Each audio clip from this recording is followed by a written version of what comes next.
The church, the house of hallelujahs and praise, the sweet place of peace for some and for others, depending on what church you go to, the place of condemnation and envy. In the South, there is one on every corner. And in the North, there's probably a bum peeing on the steps right now. Welcome to Your Support Group Podcast, home of the #1 podcast that discusses topics dealing with our everyday lives. Today, we are talking about the church. So let's get our Sunday best Big Mama hat going. I'm Kenny, and that's Q. And this is your intro.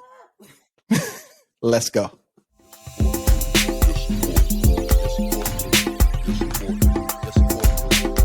Yes, support group.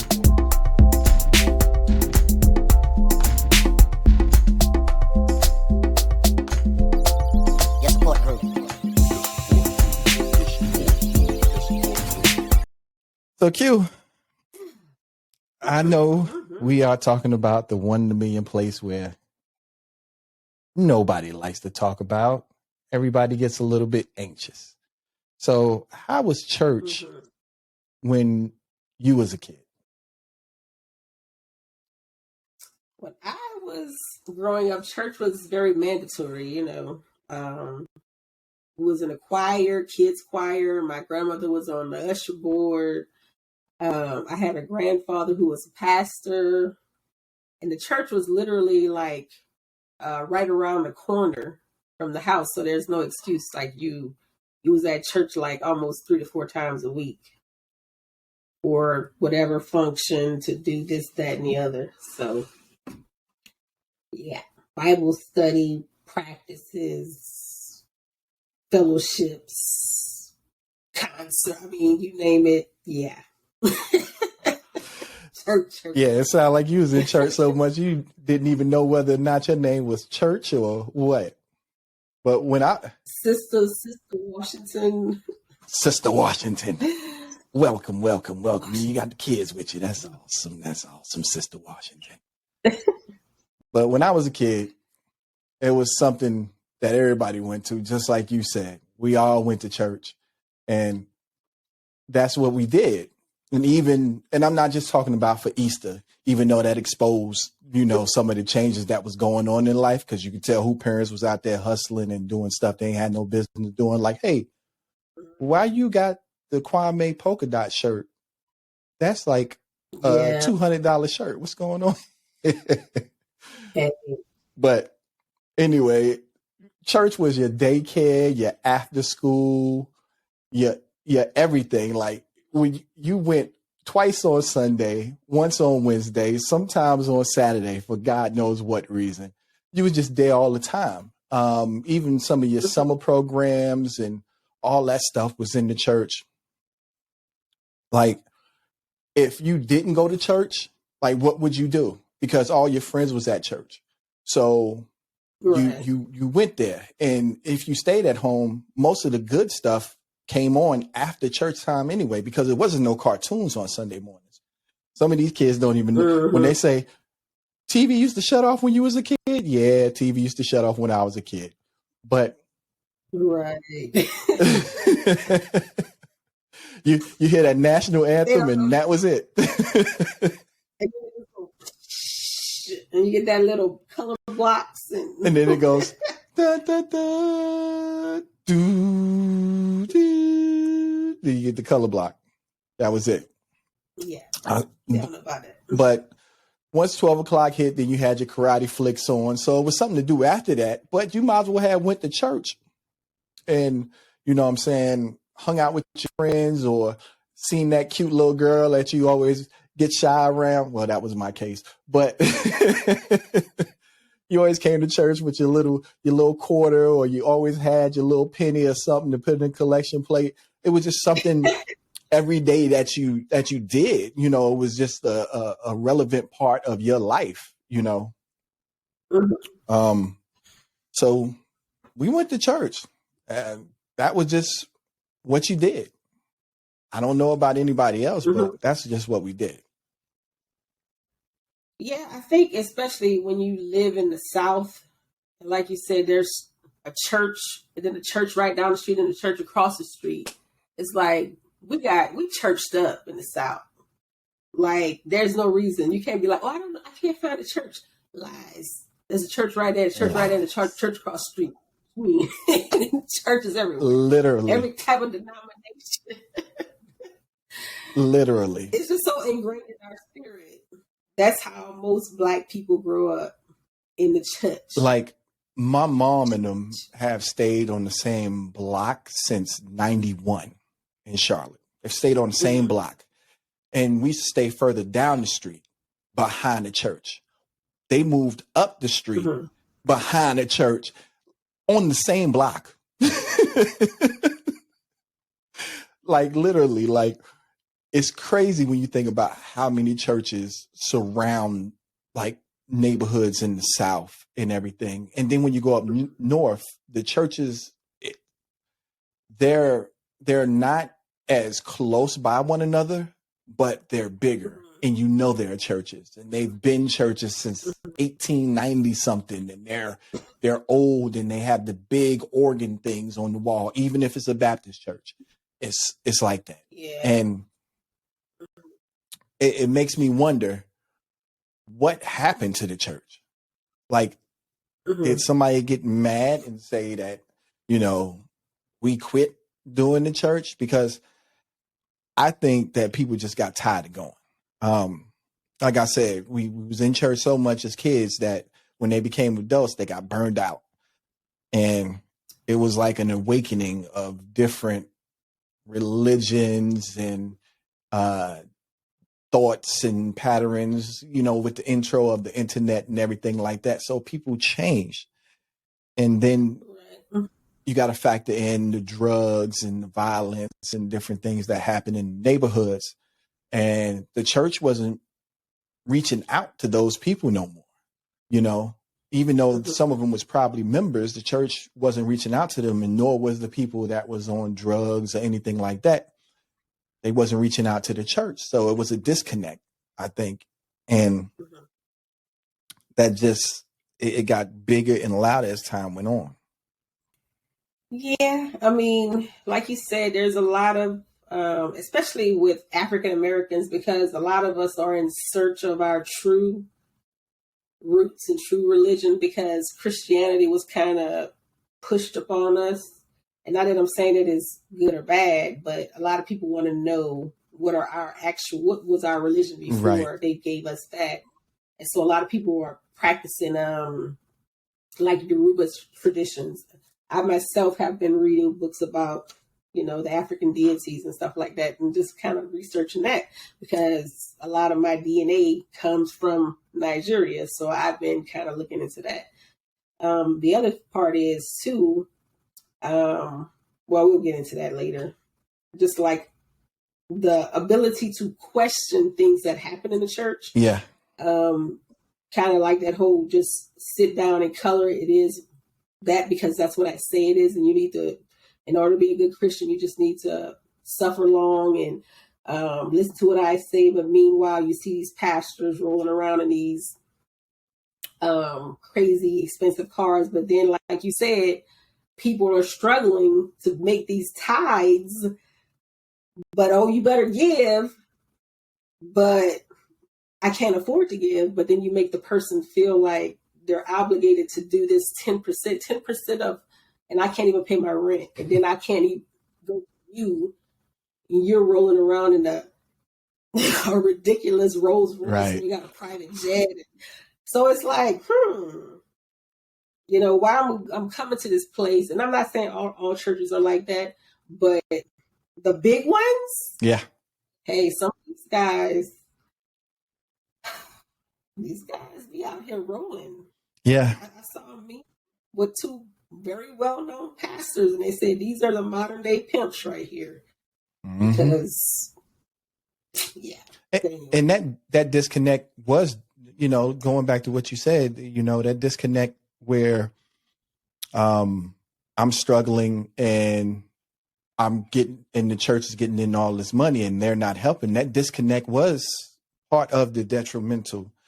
I mean, it was detrimental to the church. I mean, once people started seeing that, and then, you factor in a couple of church fraud cases and the molestation and everything like that, it became a big disconnect. Like, people was just like, nah, I'm not putting myself subject to that, and human beings are fickle with trust anyway. So you have to earn our trust. And me showing up and you automatically asking me for money, that's like me coming to Q's house and saying, yo, Q, let me get $10. Even though she would probably be like, you all right? You need it? Okay, I got you. But if I was a random stranger coming to Q's house to say, let me get $10, then it's like, man, you better get on.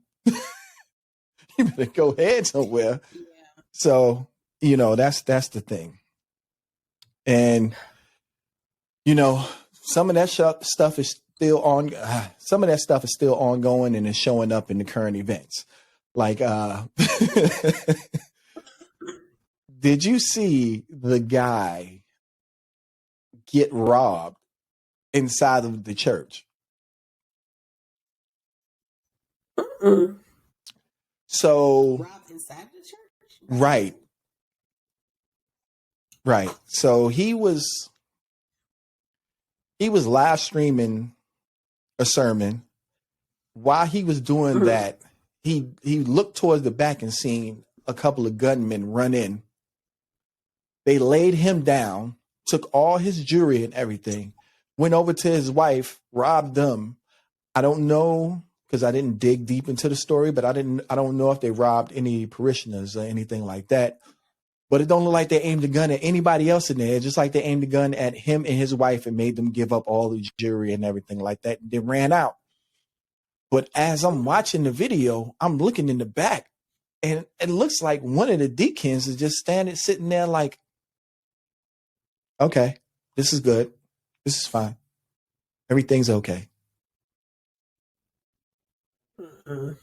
Yeah. So I don't actually know what happened as far as the deacon goes, but I do know that the guy, the pastor, the bishop, or however he may be addressed, I apologize about that if he feels slighted, if he sees this, which I don't know. But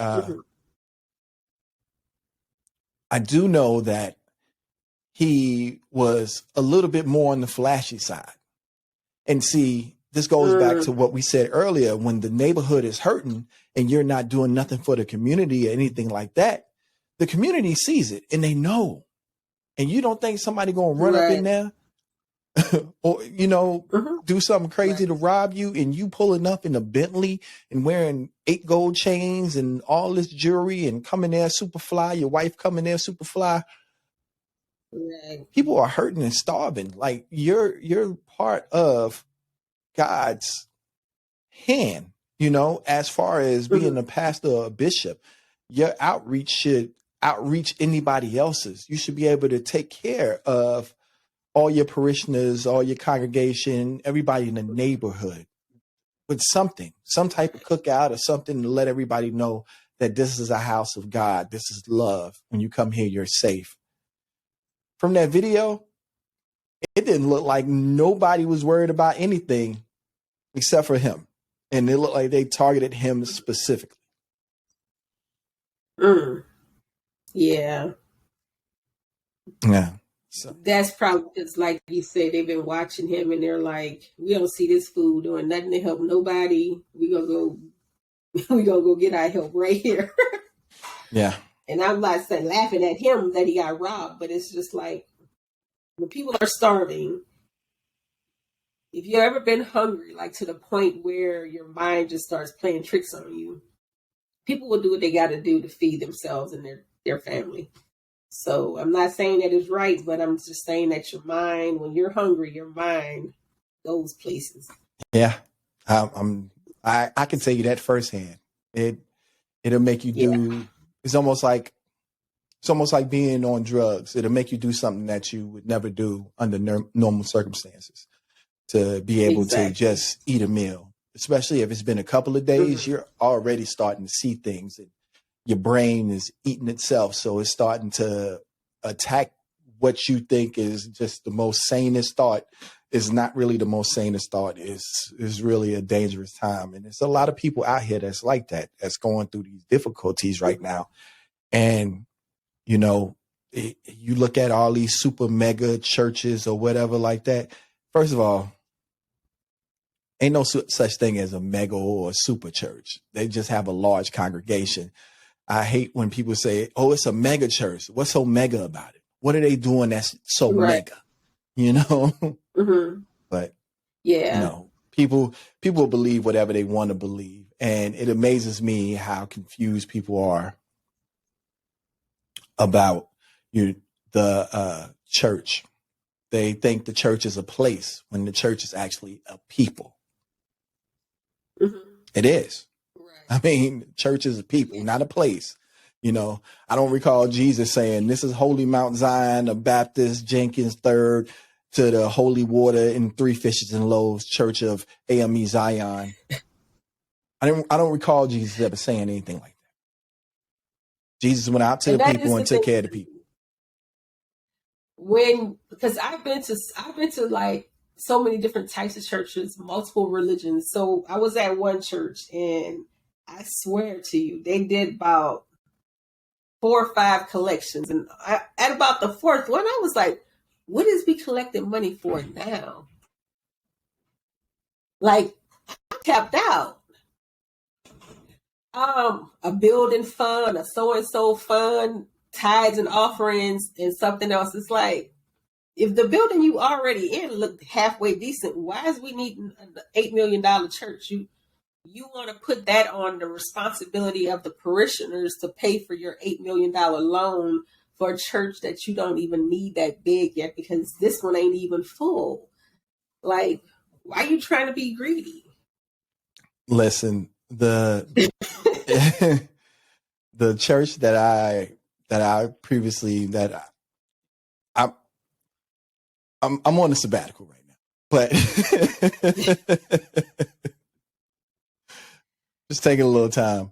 But the church that I've been a part of for the past couple of years was a fairly small church, but the outreach that they did, as far as like so many different things for the community, not only just for overseas and different things like that, but just for the community, was just eye watering and eye popping. And they didn't ask for you to give like your whole entire life or paycheck over to them, but they just put it like this. And they didn't tell you no lie, like, you know, Jesus said and the Lord said. No, they said, look, we're raising money for this. If you want to give into that, then give into that. This right here is for overseas missionaries. Okay, you want to give into that, you give into that. But no matter what you want to do, be happy and be joyous, or no matter how much you have or don't have, be happy or joyous that you got something to put in there. So even if it's a penny, be happy and joyous with that penny. Yeah. The bills will pay themselves. They get so many tax write-offs and different things like that, unless you're a scam artist and you pin whipping it, you know, then it starts to become a hassle. And honestly, I really don't see why they get so many tax write-offs, because they, like I said, they do receive a lot of money, but you know, that's another question for another day. I'm not hating on churches. Like I said, I've been to a lot of different churches. Some storefront churches, very small, sweet people, like kind. And I've been to churches where their message was a little skewed. And anytime I'm in church and you start talking bad about another religion, that's my cue to get up and exit stage, right? Because just because you're in this religion doesn't give you the right to talk bad about somebody else's. Or if you start talking about politics. If you start talking about politics, it's an automatic turn off to me. Yeah, I want to get out now. Yeah. And this happened too. One time we were in church and the guy, he started saying things about Mexican people, and my husband got so offended because I don't know if he didn't know my husband was Mexican. Oh my God, we never went back to the church. I mean, he was talking some mad trash. Like, what are you doing? You're a pastor. You should know better. Nope. I always factor in this. Even though you are a pastor, did God make that call? Did God lead you to that call? Or did you make that call yourself because it was an easy way for you to uh, quiet your inner society's problems? And what I mean by that is you have some internal things that's going on inside of you, but your excuse is, oh, I'm a pastor, so I can't do that. So you're using that as a crutch to protect you from society. I've seen a lot of people do it. I've seen a lot of people go through Bible college and all that stuff just so they can be out in the world still doing whatever they wanted to do. And I prefer, honest pastors. You know what? I prefer a pastor that will say, I mean, I cuss. You know what I'm saying? Like I cuss, I slip up and say bad words every now and again. Or I like wine. I like beer. Just be honest about who you are. Don't act like you are holier than thou. You know, be real, be you. But don't be fake to the point where it's a disconnect. Because Ray Ray is a pastor now. And I remember Ray Ray back in the day. And now you try and tell me within 10 years, you have completely and utterly changed. I understand that when God is in your life, a lot of things can change quickly, but there's still parts of you that are not saved. Like I tell people all the time, this part of me is saved, but this right hand, it might hit you. It might hit you. So that's what I've been trying to tell people. I said, one thing came on one of my posts and I said, ma'am, it's too early in the week for me to cuss you out. But if you want me to, I can oblige you right now. I usually don't cuss people out till Friday, but today could be your day. It's like, I'm letting you know, like, for the most part, I'm a Christian and I believe in God and I want to be sisterly towards you. But if you don't want that, we can go a different route. I swear I want to love on you. But if you test me, it might be the last time I can ever love on you and be happy with loving on you. Because listen, I think I said this story before, when I was up in New York, working up in New York, and the guy tried to assault me. It's still in me, the street part of me is still in me. So when the guy tried to assault me, that part kicked in. I wasn't going to be like, Jesus, I rebuke thee in the name of Jesus. Please back away. Please, sir. Put your hand down, sir. Jesus. No. No. No. Mm-mm. I mean, and at the end of the day, it's all about what's in you too. When I say that, it depends on what the situation is. If it's a situation where I feel like my life is in danger, I'm going to fight. That's the innate ability of every human being. But if a situation where I have to drop on my knee and pray, I'm dropping. It's, I give it to God. So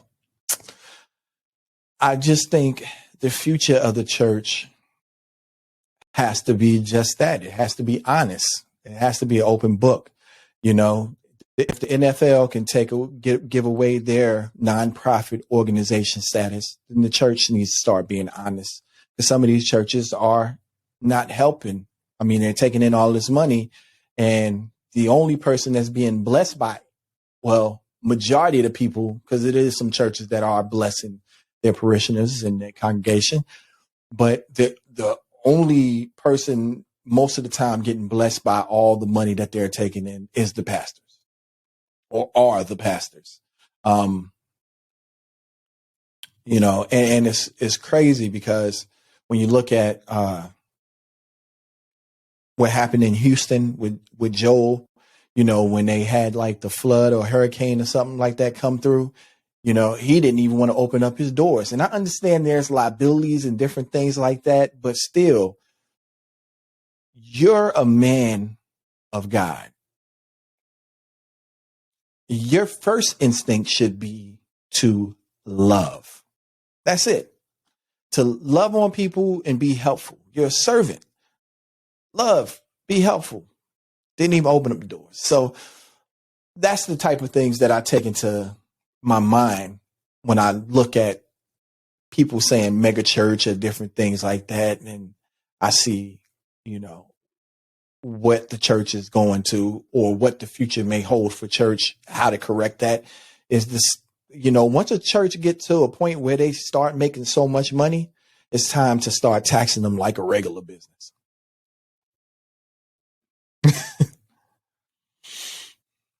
So I want to end it with this. What's going to happen to the church in the future? Who knows but God? Mm-hmm. Man will man, God will God. But what I do know is the church is a people. Mm-hmm. And like I said, not a place. Mm-hmm. If you know, then you know. You know. Yep.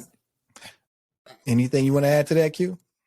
I agree. The only way that church is going to be beneficial to the people is if we start realizing that the walls is just a building. Church is in your body. It's like you said, it's the people. Yep. These pastors have to be real. We have to know we're talking to real people, because when I come to you with my issues, I need you to understand that I am a person and not to just beat me. And don't pass judgment either. Exactly. That's what I'm saying. Like, it's so hard sometimes because when you go to some people in the church, they automatically just say, oh, just pray about it. And we talked about that before. It's like, no, I need you to be real right now. Be real. Like, hear me with this issue and then tell me something real that I can actually work with. Yes, praying is good, but even the Bible says prayer without works is dead. So tell me what that work is that I need to get done so I can get better or move forward. Put in that work. Just be real. Yeah. So, hey, since y'all my congregation, with that said, if nobody told you today they love you, we do. Always remember, if you want to connect with us, the links are down in the description. Go check out our website. And I thank you so much for joining us today. Q, have a great week. And let's get it done. We'll see you. Yes, support group.